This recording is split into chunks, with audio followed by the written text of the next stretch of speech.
Assalamualaikum warahmatullahi wabarakatuh. Halo semua, kembali lagi bersama Podcast History bersama saya Medinar Sagita Putri. Kali ini Podcast History akan membawakan segmen kisah keluarga pahlawan revolusi. Segmen kali ini akan membahas kisah dari keluarga Jenderal Sutoyo Siswomiharjo. Baik, tanpa berlama-lama, langsung saja kita masuk ke pembahasannya. Jenderal Sutoyo Siswomiharjo adalah salah satu pahlawan revolusi yang gugur dalam peristiwa G30S PKI. Beliau lahir di Kebumen 28 Agustus 1922 dan wafat di Jakarta 1 Oktober 1965 pada usia 43 tahun. Jabatan terakhir yang beliau emban adalah Auditor Kehakiman TNI Angkatan Darat.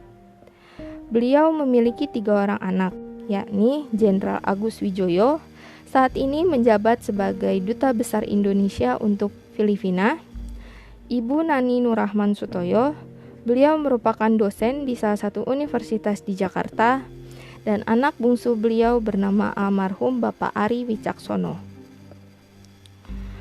Sebelum terjadinya peristiwa G30S PKI, terdapat beberapa kisah yang terjadi menjelang kepergian Pak Sutoyo.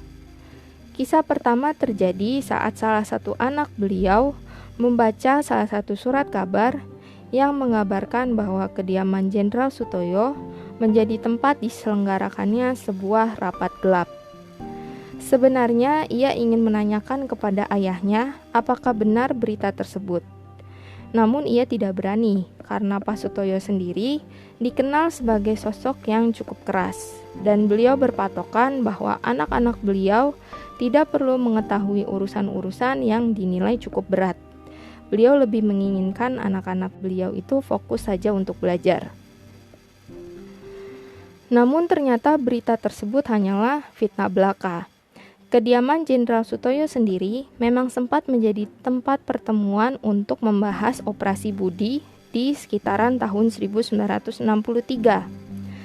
Sedikit penjelasan, operasi Budi sendiri merupakan sebuah kebijakan di era Orde Lama yang dirancang untuk membongkar segala bentuk penyalahgunaan keuangan di lingkungan perusahaan negara. Ada juga rujukan lain yang menginformasikan bahwa operasi Budi merupakan sebuah lembaga yang dirancang untuk melakukan pemberantasan korupsi di perusahaan negara pada saat itu. Dan Jenderal Sutoyo sendiri tercatat sebagai salah satu pimpinan di dalamnya.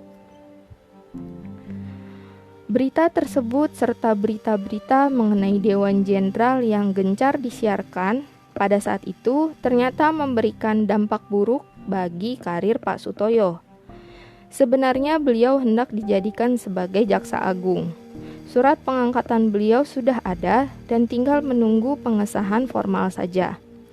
Namun akibat berita tersebut, pihak istana kemudian membatalkan semuanya dan posisi Jaksa Agung tidak diisi oleh Jenderal Sutoyo, melainkan diisi oleh Jenderal Sutardio. Demikianlah pembahasan segmen kisah keluarga pahlawan revolusi, keluarga Jenderal Sutoyo Siswomiharjo part 1. Nantikan part lanjutan dari pembahasan segmen kali ini. Jangan lupa like dan subscribe jika kalian mendengarkan podcast history via kanal YouTube. Sampai jumpa di lain kesempatan. Dadah!